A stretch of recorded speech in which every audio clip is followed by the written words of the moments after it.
Hi, this is Terry from Treamery Soapworks. Today I'm going to be showing you how to make this soap. It's a hanger swirl or a secret swirl, also called a feather swirl, and I'm making two batches at the same time just so I can have two shots at it. First I'm weighing my water, and I use distilled water ice cubes for part of my water weight, and then I top it off with the remaining weight of water. I started using distilled water ice cubes because my house is warming up and this helps my lye mixture cool down more quickly, but I also noticed that this helps with the fumes, so I will probably continue to do it this way. And I'm using powdered sugar to keep my mixture fluid, so I'm using it at a rate of 1 teaspoon per pound of oils, and I dissolve it in my water before I add my lye. I use a little mini mixer and that really helps, and you don't need to heat your water, you just use your cold distilled water and the mini mixer just mixes it in, and then you add your lye. Since I have a chance, I just want to welcome you to my channel, and I want to thank Katie Carson of Royalty Soaps for mentioning me in her Piñata Party soap video. Thank you so much for all the nice things you said, and your soap turned out gorgeous. And I have so much more appreciation for what you do and all of your editing, and now that I do this, I just know that it's a lot of work and you are great, and just thank you so much. And I have a link down below to Katie's Piñata Party video. Next I measure my sodium lactate and I just set that aside with my cooling lye mixture. After I get my lye mixture together and cooling, I start measuring my hard oils. So first I measure my coconut oil.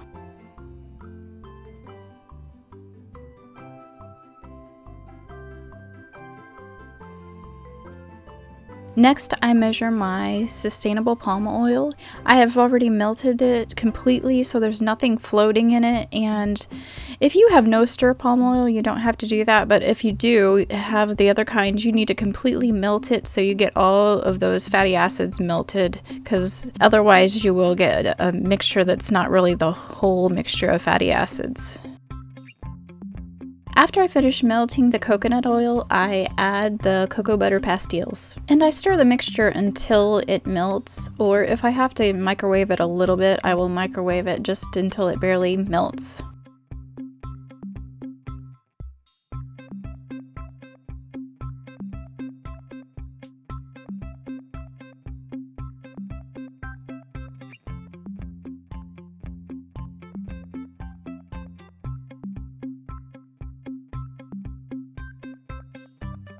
Next, I will be adding my liquid oils, starting with avocado oil and then castor oil, and then after that I measure my olive oil.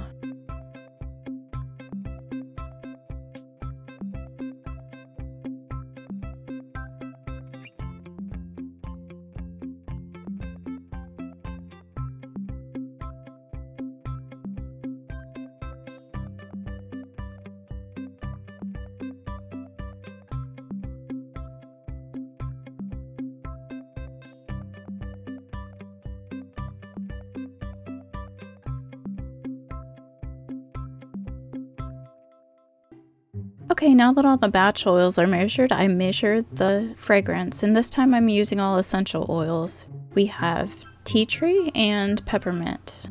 And I'm using 3% essential oils, that's 3% of my total batch weight, and then of that 3%, I'm using 60% peppermint and 40% tea tree. And now I'm just dispersing my smooth coconut and carbon, which is also called activated charcoal, into some olive oil. And you don't have to mix it this way, this is just the way I prefer to do it. Activated charcoal mixes in pretty well because it's so light and airy, but partly when you mix it in and it's so light and airy, it can make quite a mess, so this kind of holds the mess down. And I am using this at a rate of 1.5 teaspoons per pound of soap. Okay, now we're getting started on making the soap, and I've set aside one of the batches and we're going to just work on the first one. And now I added my essential oils to my batch oils, and I only did this because these oils behave well for me. And then I add my sodium lactate into my lye water, and Then I strain it into my oils mixture. And now I stick blend until my mixture is just at an emulsion. A good way to tell if it's at an emulsion is you just look and see if there's any oils floating on the top. Or when you pull your stick blender out, you look at the flat part of it and you can see the film on there. And if it's starting to break apart, then it's not at an emulsion yet. You want that film to kind of stay together and not have any little parts that pull apart from each other. Okay, now I'm preparing my mold, and you see these things that I made for the sides. I wanted to try to see if I could pull up the sides to kind of get that swirl on the outside of the feather to just go up the side and make a really pretty swoop. I'm not sure if it was necessary, but I'll show you later how it comes out. At this point, I'm pouring 12.5% of my batter to color with the activated charcoal. The reason why I use 12% is because that's 1/8 of the batter. And I figured that little feather is probably about 1/8 of it, and later you'll see on my next batch that I ended up increasing it to 20% or 1/5 of the batter. Now I add my titanium dioxide, and I already pre-mixed this, and it's mixed at a ratio of 1 part titanium dioxide to 3 parts olive oil. And I use 1 teaspoon per pound of oils for this. Okay, now I'm just waiting for my batter to get to the right consistency. I don't want it to be too fluid.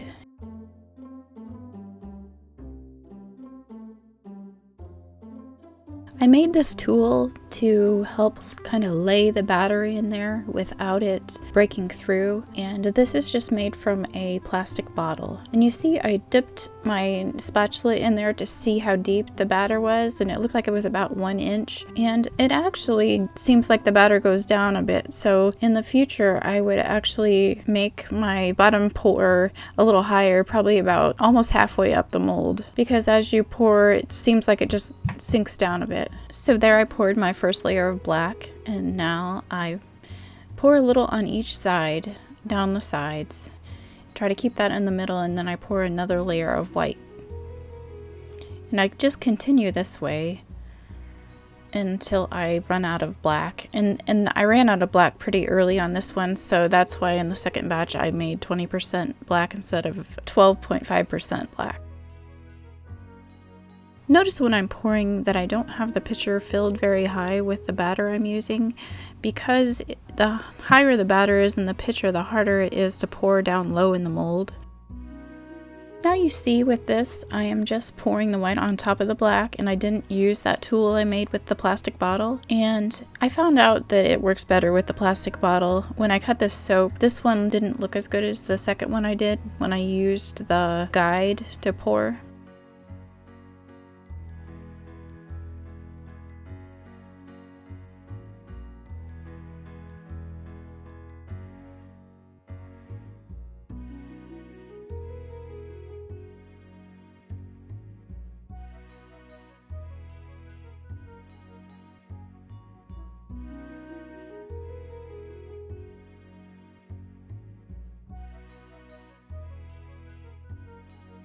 Now I'm removing my tools that I made to pull up the sides, and then I do the hanger swirl, which is just clothesline wire with a drinking straw over it, and I go straight down the middle of the mold and then pull it up the side.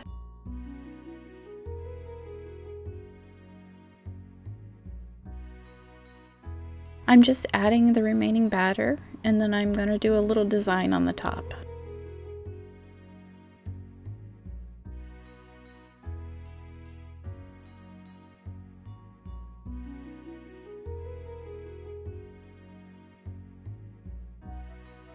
And I just bang down the mold and make sure that I release any trapped air. I have some time. I'm going to tell you about how I put this through gel. I used to use a heating pad and cover it real good with boxes and blankets and stuff, and I let the heating pad go for probably about an hour and then turned it off. But lately I've been using my oven. I preheat my oven to warm, but it's like 170 degrees Fahrenheit. And then I preheat it, and then I put my soap in the oven and turn the oven off and just leave the light on. And I leave the light on all night, and then in the morning I turn the light off, and after the soap comes to room temperature, I cut it, and it seems like it works even better than using a heating pad to put it through gel.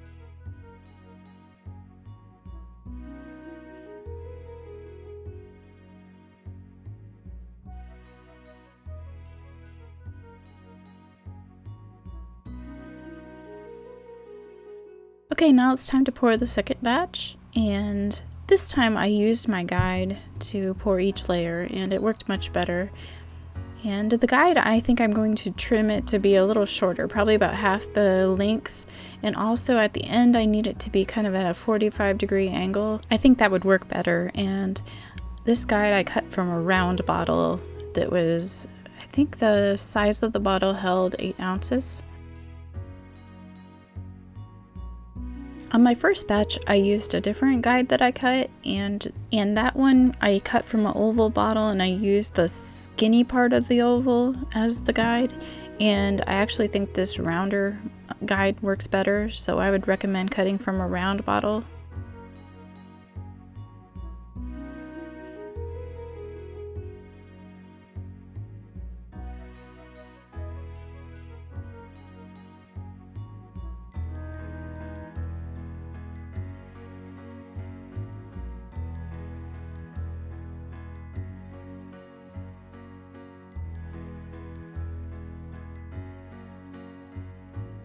This technique kind of reminds me of the teardrop technique.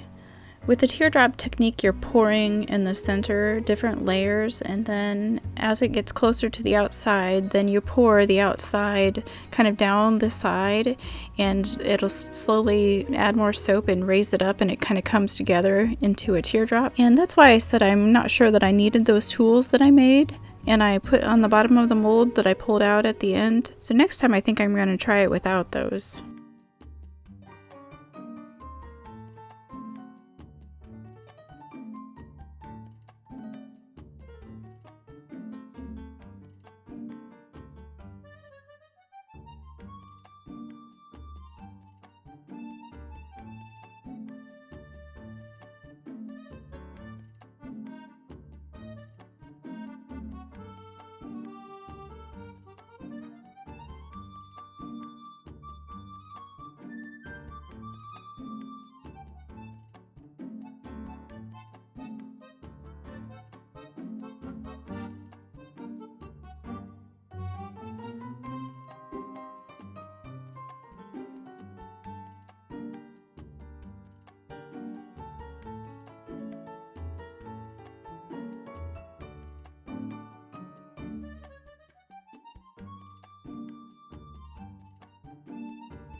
So once this is done, I also put this in the oven, but I forgot to say before, I cover this with a sheet of plexiglass that fits the top of the mold, and then I cover it with saran wrap, and then I set it in the oven that's already preheated, and then I turn the oven off, and then leave the light on like I said before.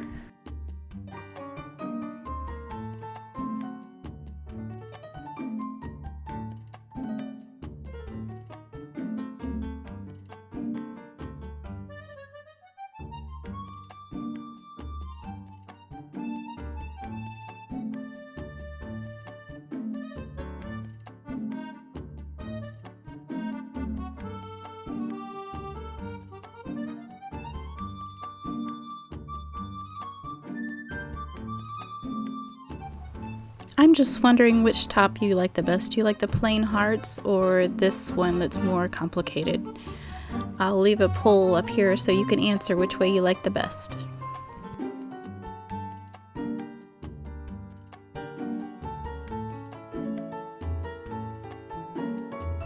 Okay, now here's the first batch out of the mold. I just beveled the top and the bottom.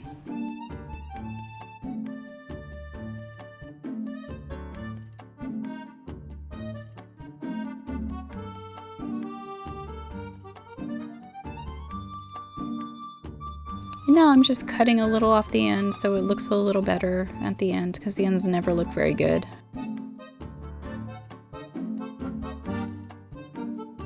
And the reason why I'm slanting my ruler is that my mold is 8 inches and I already cut a little off of each end, so my bars aren't going to be 1-inch bars. So to get an equal bar size, I just slant my ruler and put my 0 on one end and my 8 on the other, and then I just mark every inch and I'll get an equal size that will be slightly smaller than 1 inch. And here's the first cut, and you remember when I dipped my spatula in this one that there was about 1 inch underneath, and now you see that the black is nearly to the bottom, so that's why I'm going to probably start pouring my black or whatever color the batter is probably about halfway up.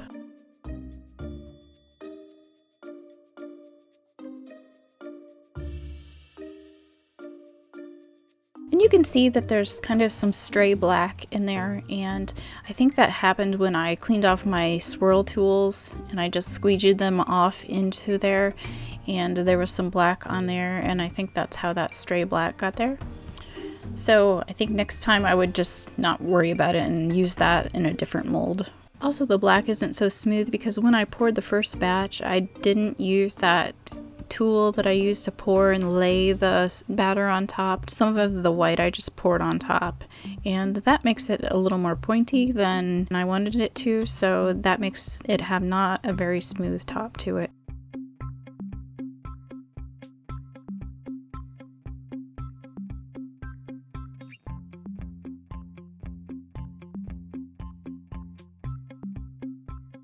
And if you wonder what I do with all my extra soap that I shave off, I use it for hand soap. I roll it into a ball and just have it by the sink, and it's perfect size for hands. So that's what I do with it. I don't waste it.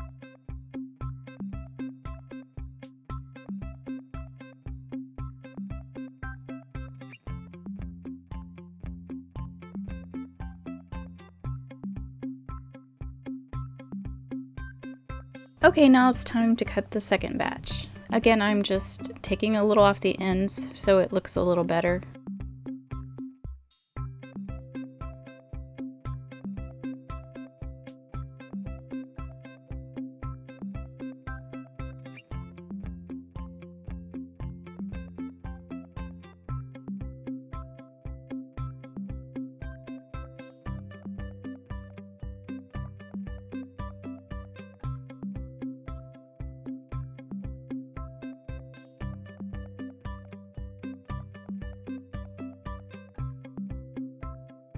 And I just cut it into 8 pieces just like I did before.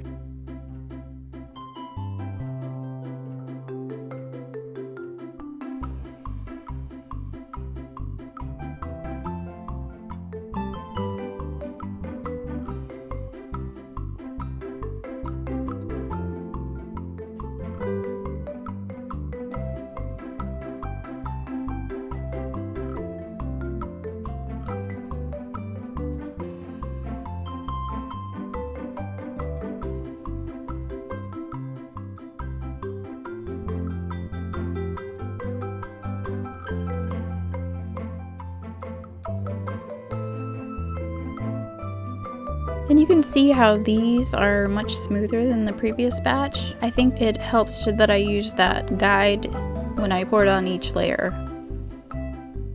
So I'm pretty happy with the way these came out. I would like them to have been a little more centered, but I still like each batch. Overall, I'm really pleased, and I think that these would be fun to try again and see what I can come up with kind of combining the way you make teardrop soap and use it for the leaf. And I could probably get the leaf to kind of completely close on top. Okay, now while I'm beveling my soap, I have a few more tips that I learned. Okay, I know this is probably just odd, but I think that if I'm going for leaves, I think odd numbers of leaves look better than even numbers. So I think I would go with like 3 or 5 leaves instead of 4. Does that make sense? I don't know if I'm the only one like that, but it just, to me, odd numbers look better.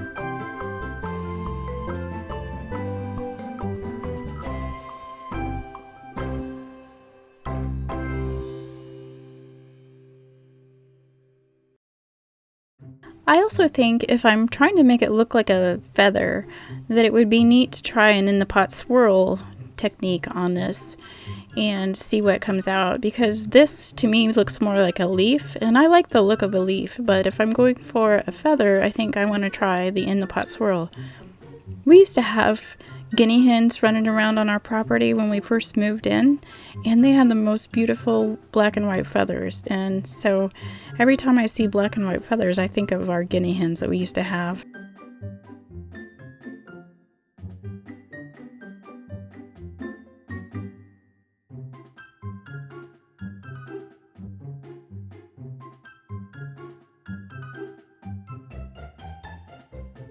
I think this is my favorite bar of the whole batch.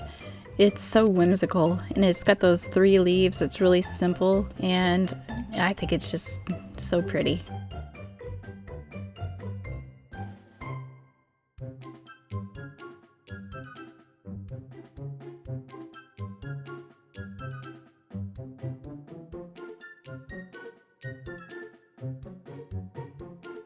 Also, next time that I attempt this, I think I would just make a little extra batter, just so I can have enough or have as much as I want of each color. So maybe make it for a 10 bar batch when I'm only using 8 bars and just have a mold ready to put the rest in.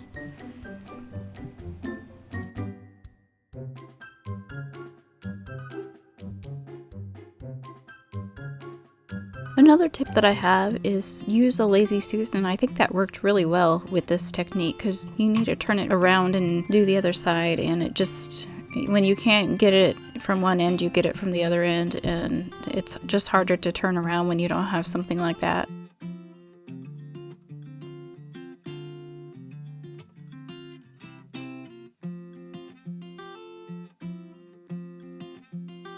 I also want to let you know about the July 2019 Soap Challenge hosted by Amy Warden. That month I'm going to be the guest teacher, and I'm going to be teaching a technique called pointy layers. And I hope you will join us. Elements Bath & Body is going to be the sponsor for that month, and there's only going to be one category, and so the prizes are going to be bigger.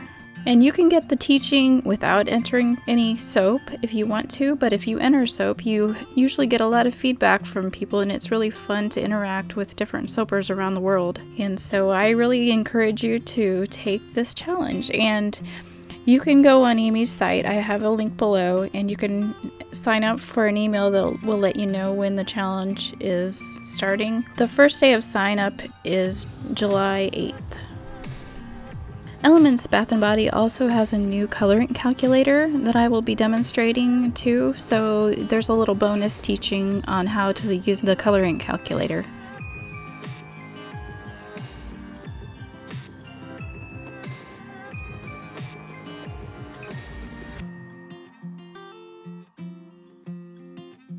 I don't have an idea for the next video, and I could possibly be doing another one of these. But if you have an idea that you would like me to consider, just leave it in the comments.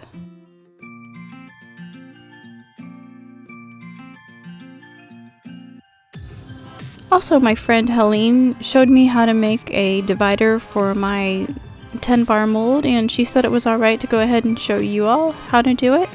So I think I'm going to be making another mold for myself, so I might just video that. If you're interested, I could make a video on how to make your own dividers.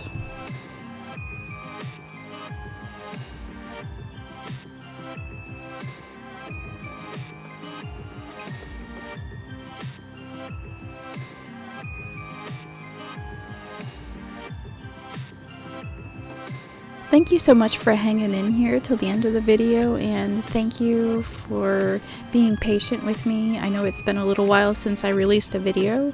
I have my kids home for the summer, and so I probably won't have them out every week, but if you want to see notifications for when I have my next video out, just subscribe and hit the bell and you will get a notification for the next video. Thank you so much and have a great day.